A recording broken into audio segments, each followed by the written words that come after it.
번째 은혜 받는데 함께 은혜 받읍시다.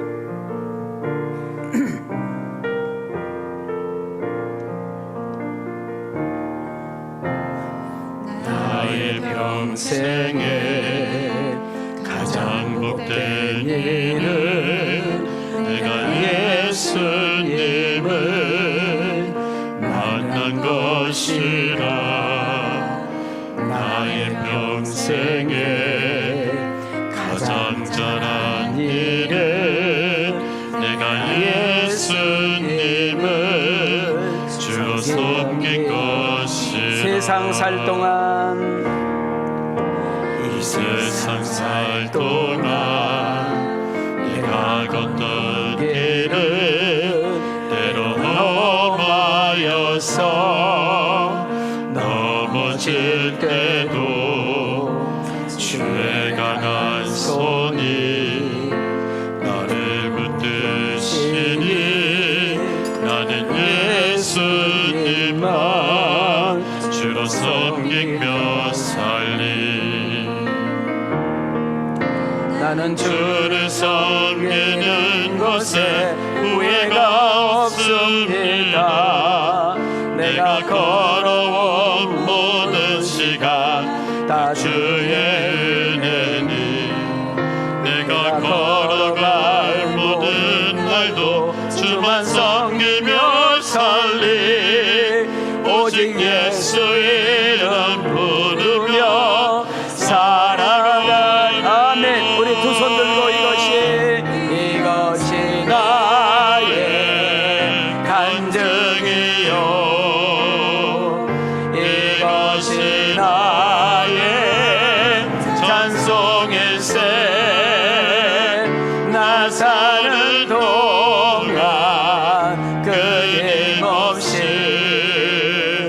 구주를 찬송하리.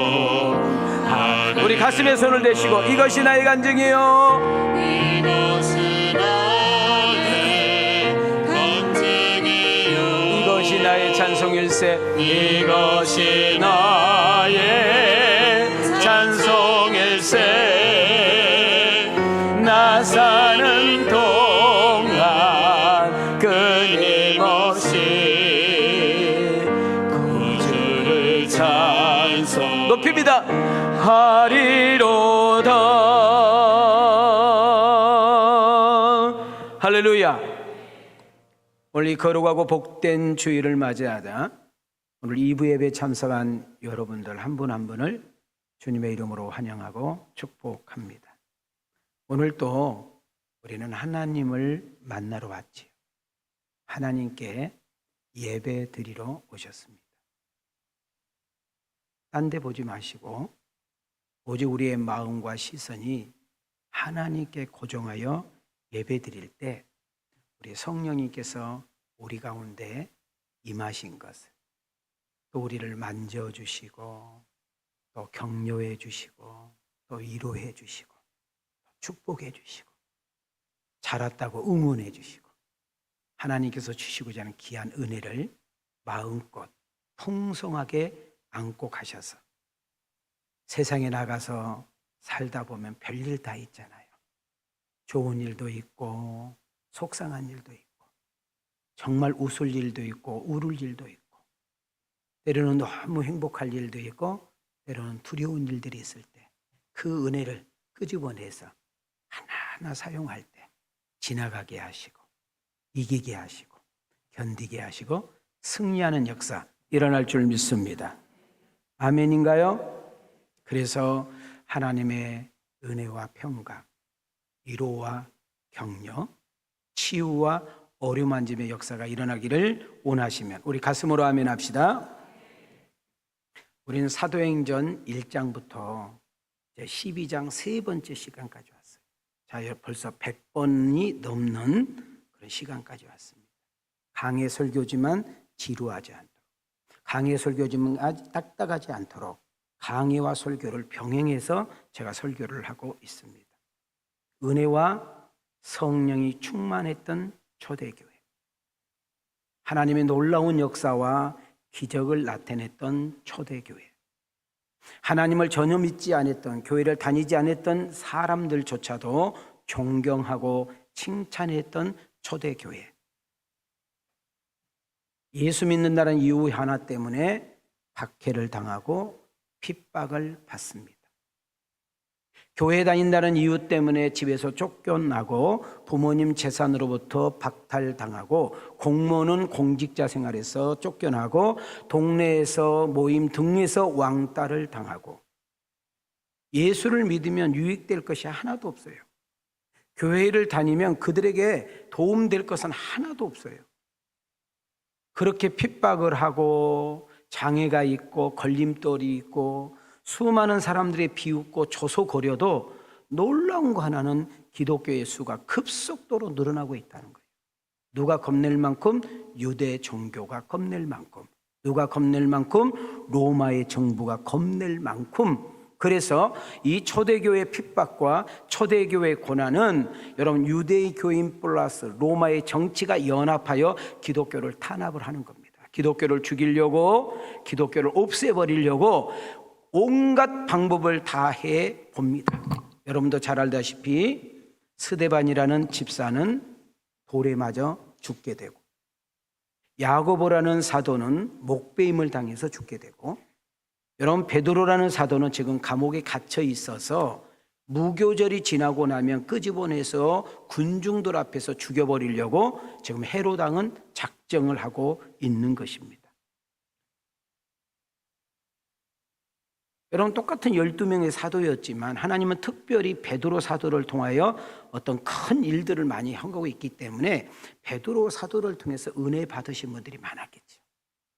그래서 예루살렘 교인들이 한 군데만이 아니라 3, 4, 5 수많은 곳에서 베드로 사도가 잡혔대, 베드로 사도가 감옥에 갇혔대, 이번에는 좀 나오기가 힘들다는데, 이번에는 꼭 죽인다겠다는데 이런 소문이 퍼지니까 특별히 하나님의 사랑을 많이 받았던 예루살렘 교인들이 요한의 집, 요한의 어머니 마리아의 집에서 정말 있는 힘을 다하여 전심을 다하여 기도하고 있었더라. 이렇게 제가 여러분 이 앞주에 설명을 했습니다.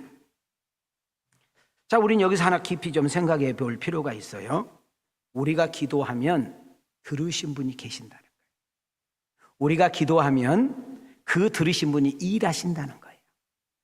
여러분 기도는 힘없는 사람이, 약한 사람이, 모자란 사람이, 공부 못한 사람이, 똑똑하지 못한 사람이, 뭔가 2% 부족한 사람이 기도하는 것이 아니라 기도는 하나님의 살아계심을 믿는 사람, 하나님의 약속을 믿는 사람, 하나님은 지금도 어제나 오늘이나 영원토록 역사한다고 믿는 사람이 기도하는 것인 줄 믿습니다.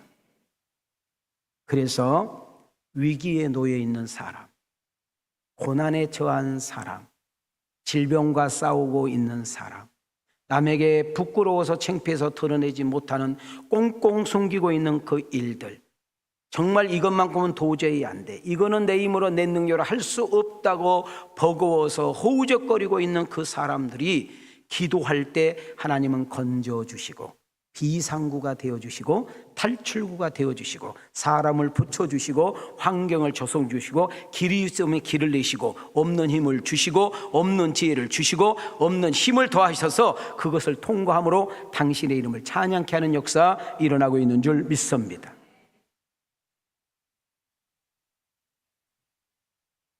하나님의 사명이 있는 사람들, 하나님의 뜻을 이루기를 원한 사람들, 그리고 하나님의 사랑을 나타내기를 원한 사람들, 이런 사람들을 하나님께서 어떻게 구출하시고 건져내셔서 당신의 뜻을 이루어 가는지 사도행전 12장에서는 정확하게 우리에게 보여주고 확인하고 있는 거죠. 인간의 힘으로 불가능해도 세상적인 과학과 군사와 돈, 세상적인 힘과 정치의 능력으로 구원할 수도 없고 구출할 수도 없는 그 어떻게 해야 할 수 없는 그 상황 속에서 예루살렘 교인들이 마리아의 집에서 기도할 때에, 자, 마리아의 집에서 기도할 때에 하나님의 나라는 바쁘게 움직이는데 천사를 감옥에 파송하여 천사를 감옥에 신방 오게 하여, 자 보세요, 캄캄한 감옥을 밝게 만듭니다. 깊이 자고 있는 베드로 사도를 세게 때려가지고 깨웁니다. 자, 그때 여러분 동시에 묶였던 쇠사슬이 풀리고 닫혔던 옥문이 열리면서 옷을 입어 데리고 나아가는 역사가 일어나지요. 자, 봐요. 다시 한번 우리가 기도하면 하나님 나라의 역사가 일어납니다. 우리가 기도하면 우리가 도저히 알 수 없는, 이해할 수 없는 역사들이 우리 가운데 일어나 내가 보게 하고 느끼게 함으로 인하여 하나님의 역사를 보는 역사 일어나게 할 줄 믿습니다. 자, 확인 들어갑니다. 자, 하나님의 말씀은 살아있고 운동력이 있어 좌우의 날성 검보다 예리하여 우리의 영과 홍과 및 간절과 골수를 찔러 또개며 우리의 마음과 생각을 관찰한다고 했으니 하나님의 말씀을 읽을 때에 어둠의 권세가 떠나가고 하나님의 말씀을 읽을 때 묶이는 것들이 풀리고 하나님의 말씀을 읽을 때 놀라운 역사가 일어날 줄 믿습니다. 읽으세요. 시작. 잡음에 옥에 가두어 군인 내식인 네페에게 맡겨 지키고 유월절 후에 백성 앞에 끌어내고자 하더라. 이에 베드로는 옥에 갇혔고 교회는 그를 위하여 간절히 하나님께 기도하더라. 후련히 주의 사자가 나타나매 옥중에 광채가 빛나며 또 베드로의 옆구리를 쳐 깨워 이르되 급히 일어나라 하니 쇠사슬이 그 손에서 벗어지더라. 천사가 이르되 띠를 띠고 신을 신으라 하거늘 베드로가 그대로 하니 천사가 또 이르되 겉옷을 입고 따라오라 한대. 자, 이 시간에 여러분이 좋아하는 복 이야기를 좀 하려고 그래요. 세상의 기준의 복과 하나님이 원하는 복은 다르다는 거예요. 자, 예를 들어볼게요. 지금 베드로처럼 감옥에 들어가면 저주요. 감옥에 들어가야 할 사람이 감옥에 안 들어가요? 복이라고 그래. 세상은 그래. 질병에 안 걸린 사람을 복이라고 그러고, 여러분 암에 걸려서 죽으면 저주라고 그래. 돈이 많은 사람은 복 받았다고 하고, 생활고가 좀 어려우면 복 못 받았다고 그래. 하는 일이 잘 되면 저 사람은 참 복도 많아 그래. 근데 하는 일들이 안 돼서 부도가 나네, 가게 문을 닫는다 그러면 참 저 사람 재수 없어서 저주 받았네. 자녀들이 잘 되고 자녀들이 참 좋아지면 저 사람은 복 받고, 자녀 때문에 속상해서 잠을 못 자면 그 사람은 저주 받았대. 이것이 세상의 논리와 우리가 가지고 있는 기준입니다. 자, 그렇다면 이런 역사관과 성공의 기준관으로 판단한다면 예수님도 실패자요, 베드로도 실패자요, 야고보들은 더 실패자요, 돌에 맞아 죽은 자는 스데반 안전히 저주받은 사람이고, 바울은 정말로 이 세상 태어나면 안 될 사람이에요. 기억하십시다. 베드로는 감옥에 갇혔어요. 근데 살아났어요. 여러분, 야고보라는 사람은 너무나 많은 사람들 앞에 너무나 초라하게 비참하게 목이 잘려서 죽었어요. 자, 우리는 여기서 한번 생각해 볼, 자, 짓궂은 생각을 해보셔요. 베드로를 감옥에서 살려낸 하나님이라면 야고보도 얼마든지 죽이지 않고 살릴 수 있는 거잖아요. 여러분, 그런 생각 안 들으세요? 나의 병을 고쳐주신 하나님이라면 우리 여동생 병도 고쳐줘야 만든 거잖아요.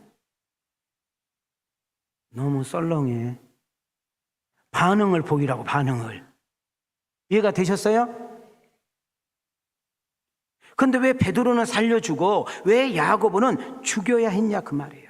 세상 기준으로 볼 때에, 여러분의 수준으로 볼 때에는 산 사람은 복이고 죽은 사람은 저주라고 생각한다 그 말이에요. 그러나 하나님이 바라보는 관점과 영적인 기준은 다르다는 거예요. 여러분, 상과 죽음은, 복과 저주는 실패의 기준이 아니라 모든 것이 하나님의 주권 속에 있다고 우리에게 가르쳐주고 있는 줄 믿습니다. 자, 예를 들어볼게요. 어떤 A라는 사람이 있어요. 암 말기인데 살았대. 암 말기인데 살았대. 대형 사고 나서 다 죽었는데 그 사람만 살았대. 정말 무서운 화재가 나서 다 죽었는데 그 사람만 살아나왔대. 수많은 재앙과 재난이 있었는데 그 사람은 피했대. 우리는 이것을 기적이라고 하고 은혜라고 하고 복받은 사람이라고 그래요. 자, 껐떡껐떡. 맞잖아요. 그럼 볼게요. 어떤 B라는 사람이에요. 아픈 적이 단 한 번도 없어. 병원 가본 적도 없어. 약 먹은 적 단 한 번도 없어요. 그래서 사람들이 이렇게 말해요. 저 사람은 건강 타고났어. 참 건강에 복 받았어. 자, 껐떡껐떡. 그렇게 말을 했어요. 근데 어느 날 잠잤는데 심장마비로 죽었대.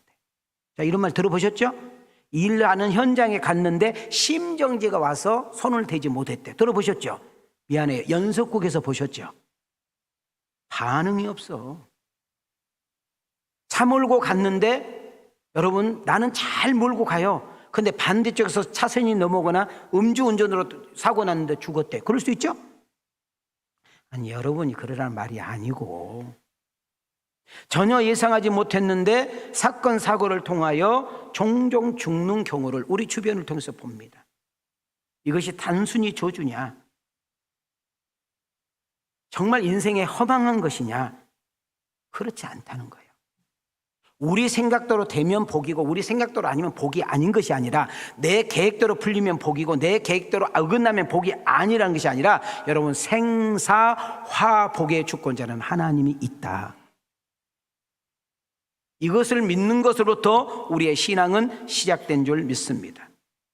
꼭 죽어야 했는데 죽을 줄 알았는데 다 죽는다고 했는데 살아 돌아다녀? 건강하게 무사히 살아가고 있어. 자 봐요. 죽어야 될 사람이 살았어. 이것을 우리는 두 가지 의미에서 볼 수 있는데 첫째는 성화라는 단어예요. 지금 그 사람 그 모습으로는 하나님 앞에 도저히 못 가. 그분의 삶과 지금 행동으로 봐서는 주님 앞에 고개도 들지 못해. 너무 부끄럽고 죄송해서 아니 하나님 나라에 들어갈 수가 없어. 그래서 하나님께서 그를 사랑하여서 여러분 성화 단계로 변하기 위해서 여러분 고치고 다듬어서 새롭게 만들어서 그가 하나님 앞에 설 수 있도록 다시 한번 기회를 주셨다. 한 걸음 더 나가서 죽어야 되는데 살았어. 사고 났는데 살았어. 암 말기인데 살았어. 그 사람은 왜 살았느냐? 사명이 있다. 뭐가 있다? 사명이 있다. 사명이란 말은 여러분 각자가 태어날 때 가져온 사명이 있는데 그 사명이 다할 때여야 이 세상의 끝이 오고 여러분의 생명이 끝난다 그 말입니다. 그럼 우리 다시 본문으로 돌아가 봐요. 지금 베드로가 감옥에 갇혔습니다. 우리가 봐도 100%, 1000% 베드로는 거기서 죽습니다. 근데 어떻게 해서 끄집어냈을까요? 어떻게 해서 머리카락 하나도 다치지 않고 그가 다시 탈출할 수 있었을까요? 이것은 하나님의 역사예요. 왜 하나님의 역사예요? 하나님이 아직 베드로를 통해서 해야 될 사명이 있기 때문에. 하나님이 베드로를 통해서 당신의 뜻을 이루고 하나님의 영광을 드러내기 위한 뭔가 계획이 있기 때문에 그렇습니다. 그래서 우리가 어떤 죽을 병에 걸렸을 때 어떤 사고로 인하여 큰 어려운 일을 당할 때 우리는 자꾸 하나님께 물어봐야 되는 겁니다. 하나님 내가 왜 이런 고통을 당해야 되고 내가 왜 이런 어려움을 당해야 되나요? 하나님 내가 무슨 죄를 졌나요? 내가 특별한 죄를 짓고 내가 하나님께 얻어 터질 줄 만큼 내가 하나님께 저주받고 재앙받을 만큼 그런 인생을 살지 않았는데 도대체 이 좁은 머리는 좁은 가슴으로 내가 알 수 없는 이 미련한 인간에게 이런 고통과 이런 아픔이 왜 왔는지 물어보게 되면 하나님은 정확하게 여러분의 수준에 따라 가르쳐 주실 줄 믿습니다. 기억하십시오. 영적인 가치와 세상의 가치는 다르다는 것입니다. 하나님이 바라본 기준과 우리 인간의 기준은 다르다는 것입니다. 지금 베드로는 감옥에 갇혔어요. 근데 자세히 보면 자고 있어. 어느 정도 자고 있어? 깊이 자고 있어. 하나님의 사자 천사가 그 감옥 안에 신방이 오니까 그 어두웠던 그 캄캄한 감옥이 환하게 대낮처럼 밝았다고 그랬어요. 그런데도 못 일어나. 그래서 하나님의 천사 사자가 베드로의 옆구리를 쳤어. 제가 이 쳤다는 단어 오늘을 제가 봤거든요. 죽일 만큼 때려버렸다는 거예요. 얼만큼 깊이 잤는가. 우리 간혹 이런 말 들어보죠. 아유, 저 사람은 자고 있는데 어버가도 몰라. 들어보셨죠? 미안해요. 아나가도 몰라. 뭐 집안에 뭐 어려운 일 있어요. 들리기는 해요. 7절을 보겠습니다. 시작. 호련히 주의 사자가 나타나매 옥중에 광채가 빛나며 또 베드로의 옆구리를 쳐 깨워 이르되 급히 일어나라 하니 쇠사슬이 그 손에서 벗어지더라. 자, 우리 상식적으로 생각해봐요. 지금 베드로는 살아요, 죽어요? 반드시 죽어요. 시한부 인생이에요. 여러분, 감옥은 따뜻해요, 차디 차요? 차디 차요. 자, 밝아요, 캄캄해요? 캄캄해요. 이부자리가 있을까요? 침대가 있었을까요? 분위기가 좋았을까요? 잠잘 분위기일까요? 나는 베드로 보면 인간이 아니 어떻게 여기서 이렇게 살 수 있습니까? 옥문은 꽉 잠겼습니다. 군인들은 부릅뜨고 불철주야 지키고 있습니다. 손발은 쇠사슬로 꾹꾹 묶였습니다.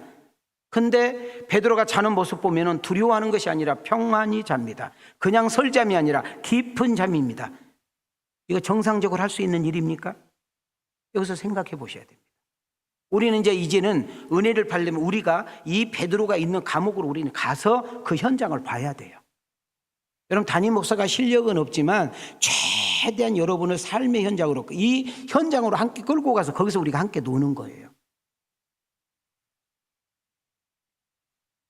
천사가 아까 이야기했잖아요. 베드로를 깨우기 위해서 옆구리를 쳤는데 쳐 깨우라는 언어를 봤더니 때려 눕히다, 죽인다, 이런 단어가 있어요. 그러니까 조금 찼어요, 세게 찼어요. 그 정도로 깊이 찼단 말이지. 너무 깊이 잠을 자서 충격을 줘야만 깰 수 있었던 상태. 어떻게 이것이 가능할까요? 우리는 겁나서도 두려워서도 잠이 안 오고 막 원망불평하니라고 잠이 안 왔을 텐데, 이유는 세 가지. 띄워주세요. 자, 이거는 읽으세요. 시작. 베드로는 생사가 하나님께 있다고 믿은 것입니다. 살든지 죽든지 하나님 영광 될 것을 믿었습니다. 자신을 통해서 이루실 하나님 뜻이 있다고 믿었습니다. 우리 여기서 조금 더 깊이 좀 들어가기를 원합니다.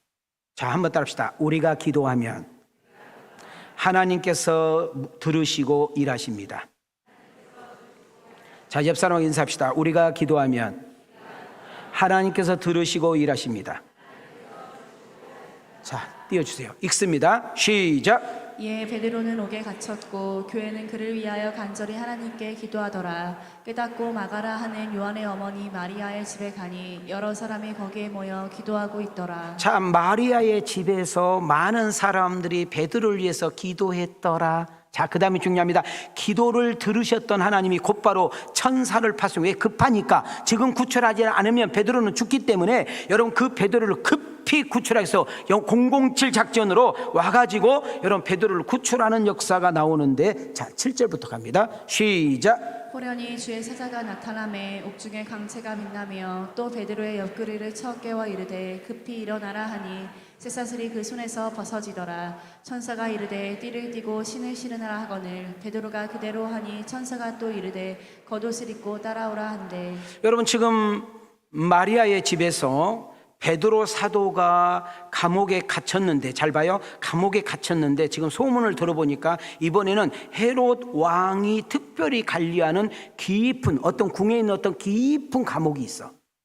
사람이 찾아가기도 힘든, 여러분 누가 구출을 해도 구출도 할 수 없는 그런 안전히 애통수에 걸린 거예요. 그들이 할 수 있는 것은 기도밖에 없었죠. 자, 베드로 사도가 여러분 감옥에 갇혔다는 이야기를 듣고 많은 사람들이 함께 모여 기도합니다. 자, 많은 그리스도인들이 기도하기 시작하는데, 잘 들으세요. 이들은 우리가 자기들이 할 수 없어요. 제가 어떻게 해요? 헤로당과 싸워 이길 수도 없고 로마 정권과 싸우고 이길 수도 없고 유대인들과 싸우고 이길 수도 없으니까 그들이 할 수 있는 것은 최상의 방법은 기도밖에 없는데, 잡아요. 기도로 승부를 걸었더니, 기도로 위기를 돌파했더니, 여러분 기도로 불가능에 도전을 했더니 어떤 일이 벌어졌습니까? 많은 분들이 함께 한 마음으로 기도했더니 놀라운 기적이 일어난 거죠. 10절 11절. 자, 어깨 좀 펴세요. 어깨 좀 펴봐요.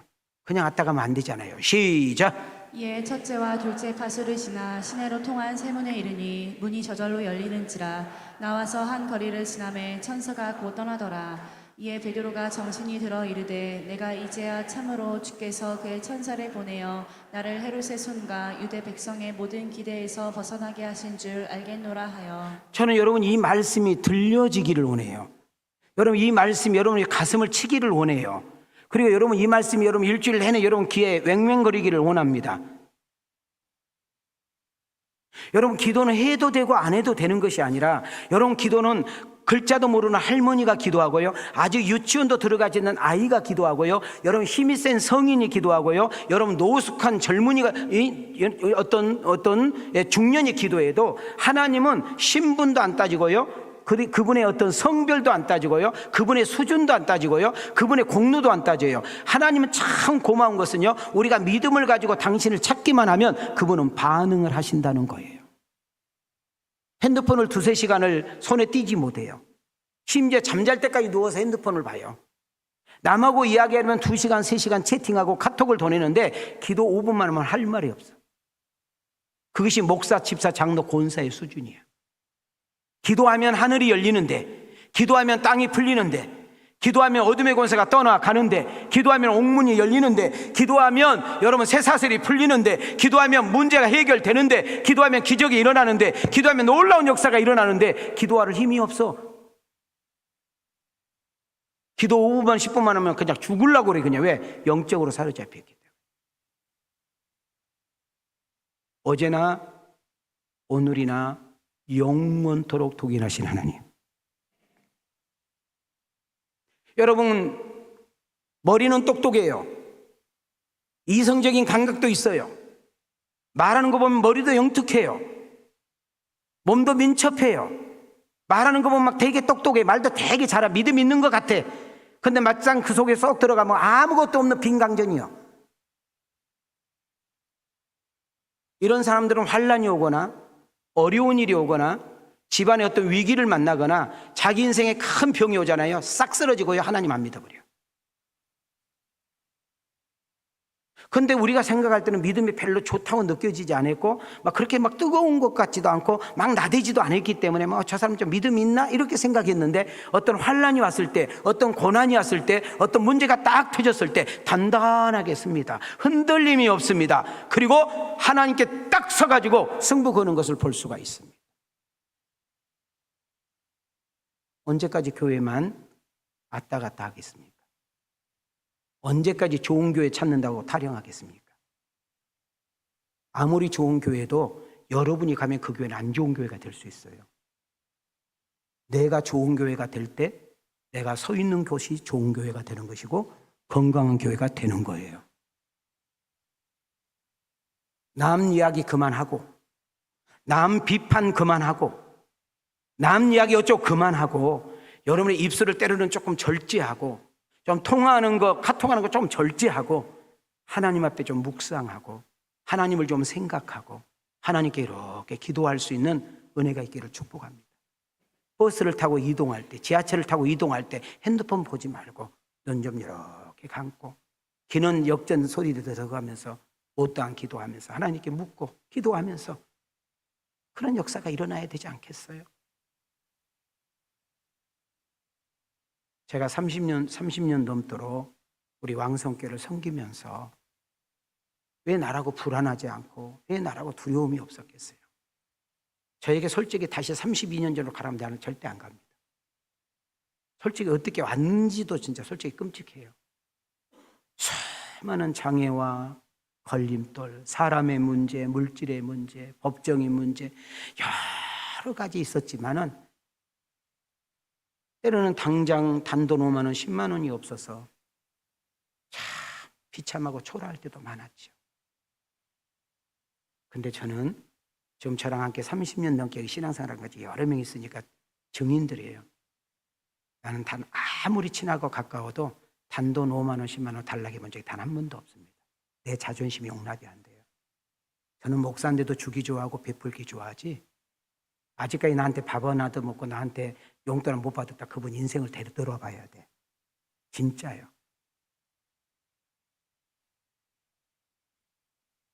힘들 때,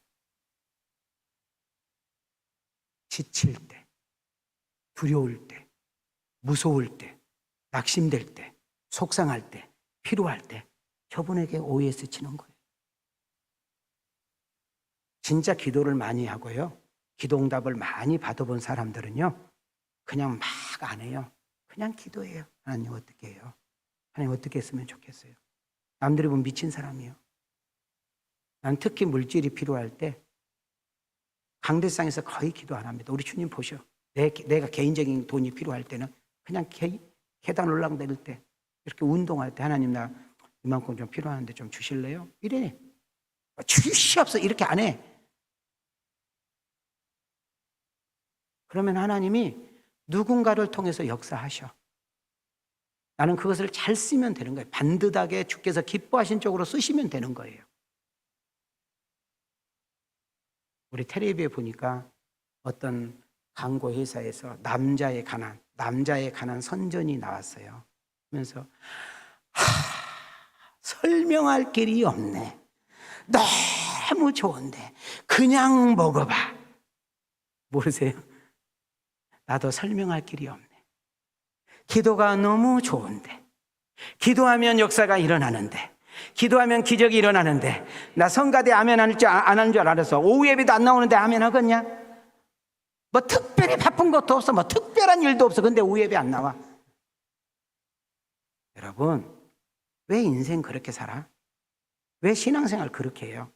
한번 신앙생활 한번 해보려면 확실하게 해봐요. 목사가 목사 이야기하는 것은 조심스러워요. 그러나 제가 이름을 이야기하지 않으니까 한번 제가 이야기해 볼게요. 저는 참 모자란 목사지만, 아니 내가 항상 봐도 내 자신이 봐도 2% 조금 부족한 목사예요.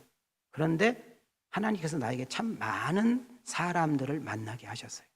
이 말은 내 핸드폰에 전화번호가 많다 그 말이에요.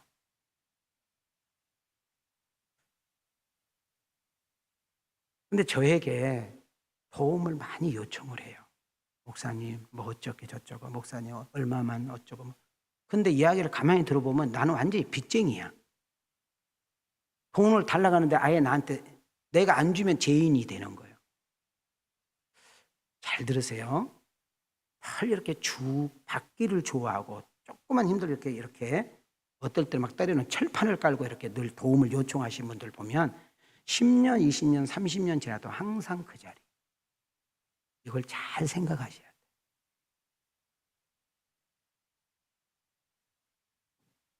예수 믿어도 어려울 수 있다니까요. 예수 믿어도 아플 수 있어요. 예수 믿어도 부부가 싸울 수 있습니다. 예수 믿어도 안 걸려요. 예수 믿어도 교통사고 나고. 눈 뜨고 저를 보세요. 예수 믿어도 장사가 가게가 안 돼서 문을 닫아야 될까 말까, 정리해야 될까 말까 있을 수 있어요. 자식이 속속에서 밤을 자지 못하고, 여러분 자식 때문에 팔출소 끌려가야 되고, 여러분 결혼해서 돈 들여놨더니 딸이 이혼해내 만에 이럴 수 있어요. 여러분 예수를 믿으면 여러분 사고가 없는 것이 아니고, 예수를 믿으면 문제가 없는 것이 아니고, 예수를 여러분 잘 믿으면 사건 문제. 그럼 베드로가 왜 감옥에 들어갔습니까? 여러분 남의 집 담 넘어갔습니까? 어떤 여자 손대 여러분 미투 걸렸습니까? 아니잖아요.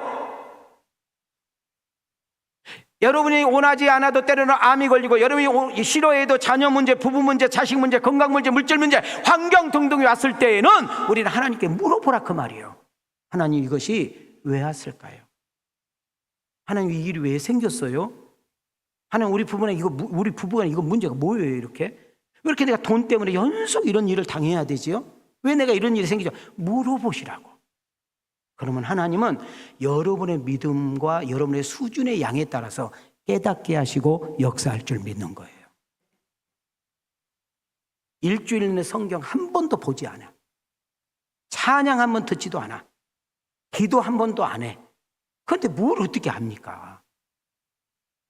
요즘 목회자들이 성도들 비유나 맞추려고, 성도 떠날까 봐 등록하려고 온갖 방법을 다 해서 사람들 끌어모으는데, 하나님 앞에 가봐야 그분이 진짜 목사인지 가짜 목사인지 참 목사인지 알 수 있는 거예요. 여러분이 담임 목사를 위해서 기도할 때 인기 있는 목사, 사람들에게 끄는 목사 들려가지 말고 하나님 말씀을 가감없이 전할 수 있는 목회자가 되게 하옵소서.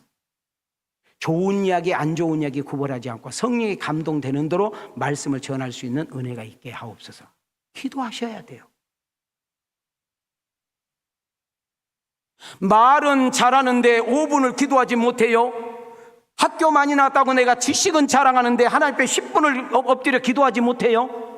여러분 사람들하고 2시간, 3시간 여당 야당 정치 이야기는 그냥 막 온 동네 뒤집어 놓는데 단돈 3분, 5분을 나라를 위해서 기도하지 못해요. 커피집에 앉아가지고 2시간, 3시간 뭐 때문에 앉아있는지 몰라도 여러분 교회 와서 기도 3분만 하면 하품하고 있고 졸려서 하지 못한다면 여러분의 신앙은 아주 심각한 수준이다 그 말이에요. 내가 집사냐 장로냐 목사냐가 중요한 것이 아니라 우리 하나님의 성도로서 그리스도인으로서 우리는 하나님 앞에 서서 내 신앙이 다운되고 내 신앙이 완전히 맛이 가가지고 여러분 허우적거리고 있을 때 가장 중요한 비상구는 기도라는 거예요.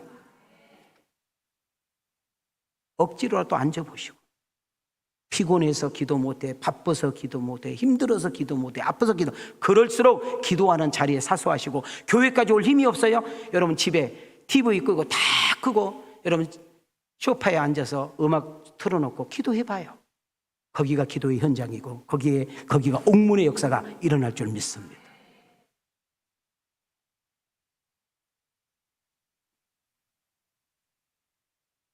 베드로를 위해서 기도할 때 감옥 안에 어둠이 물러가고 빛으로 닫혔던 새 문이 열리고 꼭꼭 움직이지 못하게 묶었던 새 사슬이 풀리고 파수꾼의 눈은 멀어버리게 만들고 문을 2개, 3개를 통과하고 나니까 그때서야 꿈인가 생신인가 황산인가 했던 착각했던 그가 유대인들과 헤롯 왕의 손으로부터 벗어났을 때 보면서 아, 하나님의 사자가 하나님의 천사가 나를 구원하였구나.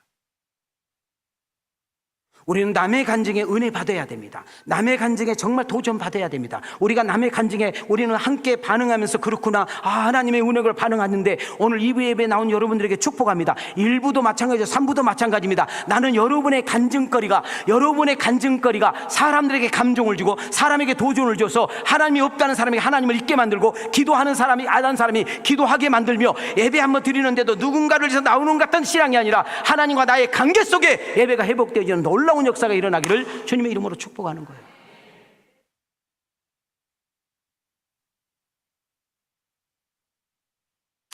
우리 찬양 가운데 에바다라는 찬양이 있어요. 복음상 아세요? 우리 오늘 주일이지만 좀 박수 쳐도 되죠? 안 치려면 말고.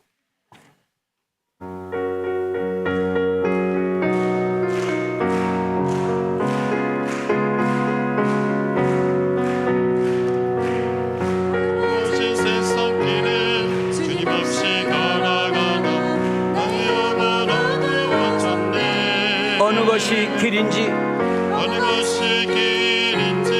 어느 것이 진리인지 아무것도 알 수 없었네. 주님 없이 살아가는 모든 삶, 주님 없이 살아가는 모든 삶 세월과 좌절뿐이네. 사랑하는 나의 주님, 사랑하는 나의 주님, 내 영혼 눈을 뜨게 하소서. 두 손 들고 열려라 에바다 열려라, 눈을 뜨게 하소서, 눈을 뜨게 하소서. 죄악으로 어두워진 나의 영혼을 눈을 뜨게, 가슴에 손을 대시고 아무것도 할 수 없고 아무것도 할 수 없고 아무것도 볼 수 없고 아무것도 들을 수 없네. 세상에서 방황하며 이리저리 헤맬 때 사랑하는 주님 만났네. 어두웠던 나의 눈이 열리고 막혔던 귀가 열렸네. 답답했던 나의 마음 열리고 나의 영혼, 우리 두 손 들고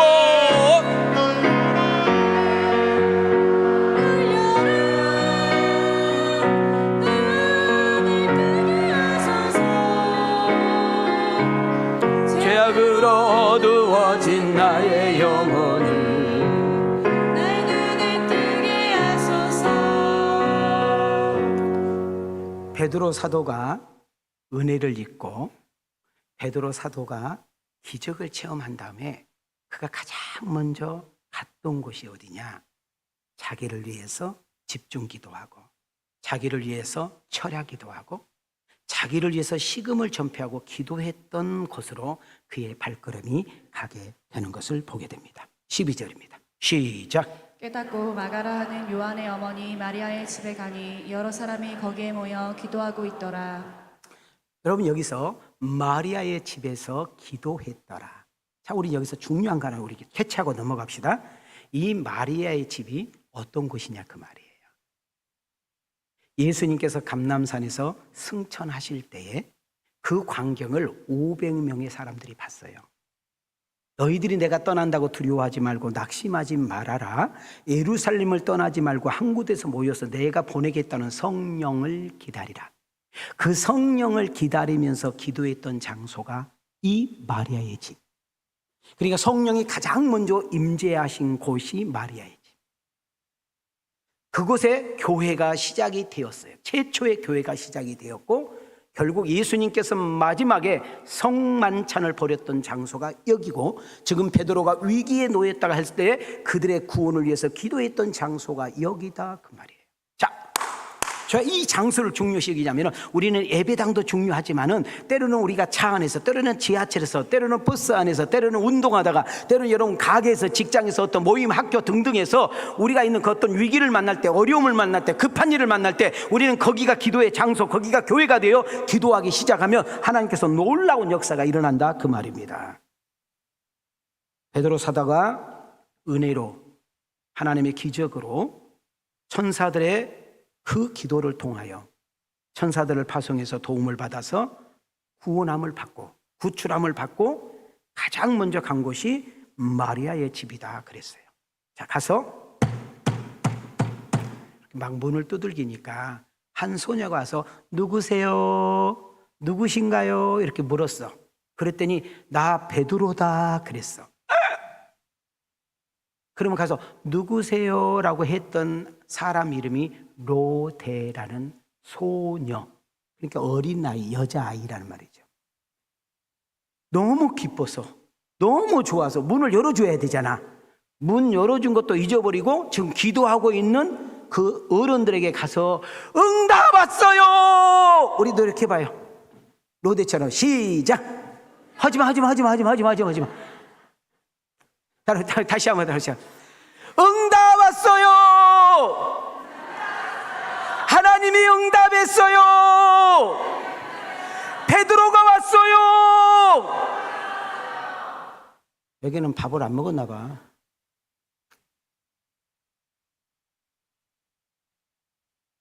하나님이 우리의 기도를 들으셨다. 그리고 하나님이 베드로를 구원하셨다. 하나님의 기적이 일어났다. 하나님의 놀라운 은혜가 있다. 이래야 되는데 13절부터 15절은 한번 손을 이렇게 들어봐요. 왜? 내 모습과 똑같으니까. 시작! 베드로가 대문을 두드린데 로데라 하는 여자아이가 영접하러 나왔다가 베드로의 음성인 줄 알고 기뻐하여 문을 미처 열지 못하고 달려 들어가 말하되 베드로가 대문 밖에 섰더라 하니 그들이 말하되 내가 미쳤다 하나 여자아이는 힘써 말하되 참말이라 하니 그들이 말하되 그러면 그의 천사라 하더라. 무슨 내용이에요 지금? 여러분, 하나님이 응답했다니까요. 기적이 일어났어요. 은혜가 일어났어요. 베드로 사도가 왔다고요. 그랬더니 너 조용히 안 해? 이놈의 계집애가 돼가지고 시집 어떻게 하려고? 그런 말은 없어. 야, 이 계집애야, 지금 우리가 베드로 이야기 들어보니까 헤롯 그 궁궐 안에 사람들도 찾아가기 힘든 감옥에 꽉꽉 갇혔다는데 어떻게 나오냐? 야, 우리가 들어보니까 이번에는 안 돼야. 세상의 군인들이 몇 겹으로 지금 베드로를 못 나오게 지키고 있대야. 세상의 문도 하나가 아니여 막 2개, 3개 해가지고 세상에 못 나와. 그런데 베드로 가서 이놈의 계집애, 조용히 너도 가서 기도해. 이놈의 계집애야. 이놈의 계집애는 없어. 응? 그러니까 잘 봐요. 로데가 아니에요. 아이고 미치겠네. 왔다고요. 그러니까 이 기도하는 사람들 하는 말이 베드로는 올 리가 없고 베드로 천사가 왔나 보다. 자, 누가 왔나 보다? 지금 그 이야기라고. 지금 너 미쳤냐? 베드로는 아니고 누가 왔어? 지금 잘 봐요. 그럼 유대인들의 천사관을 알아야 돼. 유대인들은 어떤 천사관을 가지고 있었느냐면 사람이 딱 태어나잖아요. 그러면 죽을 때까지 그 사람을 지켜주는 천사가 있다고 믿어. 그러니까 베드로는 지금 어디에 있는데? 감옥에 있는데 지금 누가 왔어? 천사가 왔다고 생각을 한 거예요. 그때 베드로는 쉬지 않고 두들겨. 그러니까 이제 그때서야 사람들 가가지고 뭐요 하고 물을 딱 내려봤더니 누구요? 자, 다시 자, 물을 딱 내려 누구요? 쓰러져서 지금도 못 일어났어. 그 다음이 중요해요. 베드로가 내가 이렇게 했어, 이렇게 살았다, 이렇게 하지 않아요. 지금 너무나 많은 사람들이 걱정하고 있을 테니까 나를 걱정하는 사람들에게 하나님의 은혜로 내가 구출받았다고, 당신들이 기도해줘서 내가 이렇게 건짐을 받았다고 알려줘라. 이렇게 하는 다음에 자기는 곧바로 사라져요. 그럼 베드로가 마지막 어디로 갔을까? 가이사라로 가요. 어디로 가요? 가이사라로 가서 복음을 전하게 됩니다. 17절입니다. 자, 시작. 베드로가 그들에게 손짓하여 조용하게 하고 주께서 자기를 이끌어 옥에서 나오게 하던 일을 말하고 또 야고보와 형제들에게 이 말을 전하고 하고 다른 곳으로 가니라. 내가 하나님의 은혜로, 하나님의 기적으로, 여러분들의 기도로 내가 구출함을 받았어. 내가 건전함을 받았어. 이것은 하나님의 기적이지, 그러나 나를 이렇게 살려준 이유가 있는데, 사명이 있기 때문에 나는 그 마지막 사명을 감당하기 위해서 당신들과 헤어져 가야 된다는 거예요. 자, 우리는 간증할 때 되게 조심해야 돼. 하나님으로 시작했는데 결국 자기가 드러나 버린 간증이 너무 많아. 우리는 하나님으로 시작하여 하나님만 나타나야 돼. 첫째, 하나님의 은혜로 시작하여 하나님의 은혜라고 마쳐야 될 줄 믿습니다. 저는 말씀을 마치려고. 자, 여기까지 말씀 들리셨나요? 자, 가슴에 손을 대시고 저는 두 단을 여러분에 심어주고 마치려고 합니다. 우리가 기도하면 하나님은 천사를 통하여 일하신다. 아멘 하셔. 자, 우리가 기도하면 하나님의 사자가 움직여서 도우신다. 하나님, 내가 다시 한번 기도의 자리에 서게 하옵소서. 내가 다시 한번 기도를 시작하는 내가 되게 하옵소서. 두 번째, 생사는 누구 손에 달려있다? 하나님 손에 달려있다. 사명자는 죽는다, 죽지 않는다? 죽지 않는다. 우리의 사명이 뭘까요? 여러분과 내가 지금까지 살아있는 이유가 뭘까요? 지금까지 멀쩡하게 오늘 예배를 드리는 이유는 첫째, 하나님 영광 돌리고 하나님의 뜻을 이루고 수많은 사람들에게 예수님을 전해서 구원받게 하기 위한 역사인 줄 믿습니다. 하나님이 가장 기뻐하고 정말 하나님이 가장 좋아하는 그 전도, 영혼 구원에 우리 모두가 다 쓰임을 받아 하나님의 귀한 영광을 위해서 쓰임을 받는 복 있는 여러분과 내가 되어지기를 주님의 이름으로 축원합니다. 우리 한번 가슴에 손을 대시고 따라합시다. 주여, 자기를 윤민이를 통하여 많은 영혼을 살리고 많은 교회를 세우고 이웃들을 잘 되게 하는 은혜와 축복의 주인공으로 자기 이름을 윤민이가 되게 하옵소서. 이 은혜가, 이 축복이 여러분에게 있기를 주님의 이름으로 축원합니다. 주님의 이름으로 축복합니다. 은혜 주신 하나님께 영광의 박수. 이제는 교회 머리가 되신 우리 주 예수 그리스도의 은혜와 하나밖에 없는 독생자까지도 아낌없이 내어주신 하나님의 만극하신 사랑과 성령님의 교통하심과 내조하심과 역사하심과 그리고 다시 한번 기도하는 자리에 오게 하시고 전도한 자리에 쓰기를 원하며 축복과 은혜와 잘됨의 통로자로 쓰기를 원하시는 보혜사 성령님의 놀라운 은총이 저들의 가정과 저들의 직장과 기업 위에, 우리 왕성교회 위에, 강주시 대한민국 세계선교 위에 이제로부터 영원토록 계실지어다.